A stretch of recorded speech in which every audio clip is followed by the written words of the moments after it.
ஓம் சாந்தி. இன்னைக்கு காஷ்மீரில் தாதா அதை பற்றி படிக்கிறேன்.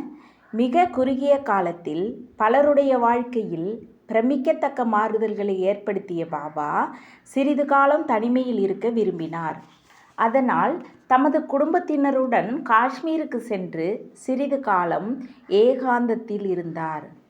அங்கிருந்து பாபா தினமும் தவறாமல் சத் சங்கிற்கு ஞான கருத்துகள் அடங்கிய கடிதத்தை அனுப்பி வைத்தார். சத் சங்கத்திற்கு வருபவர்கள் தினமும் அக்கடிதத்தை படித்து அதில் உள்ள ஞான கருத்துக்களை பற்றி ஆழ்ந்த சிந்தனை செய்து வந்தனர். அக்கடிதத்தை படிக்கும் போதே அவர்கள் மிகுந்த ஆனந்தம் அடைந்தனர்.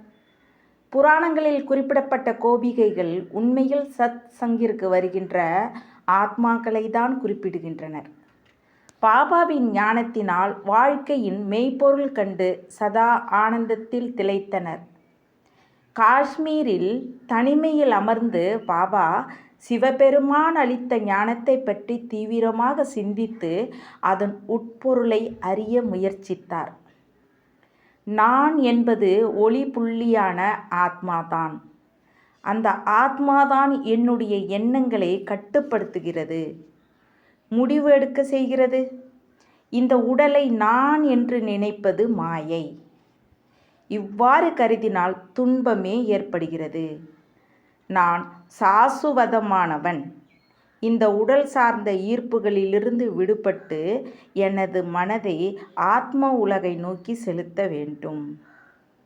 என்னுடைய எண்ணங்களை அமைதி கடலான சிவபகவான் மீது நிலைநிறுத்த வேண்டும்.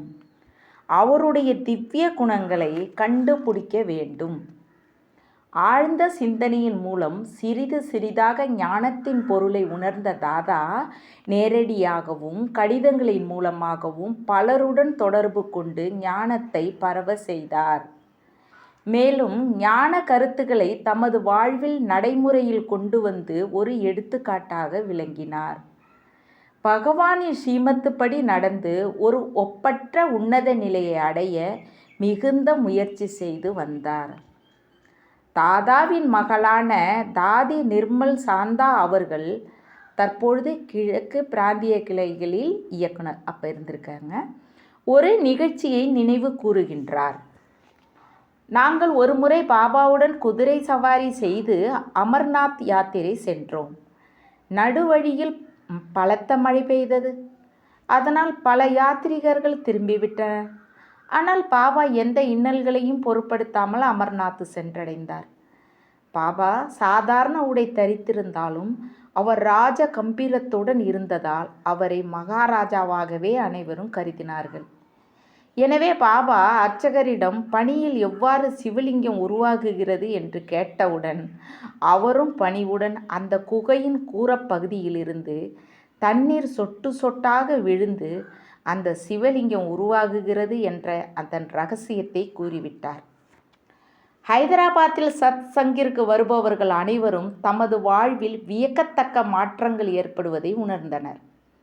அசுத்தமான உணவு வகைகளை உட்கொள்வதை நிறுத்திவிட்டனர்.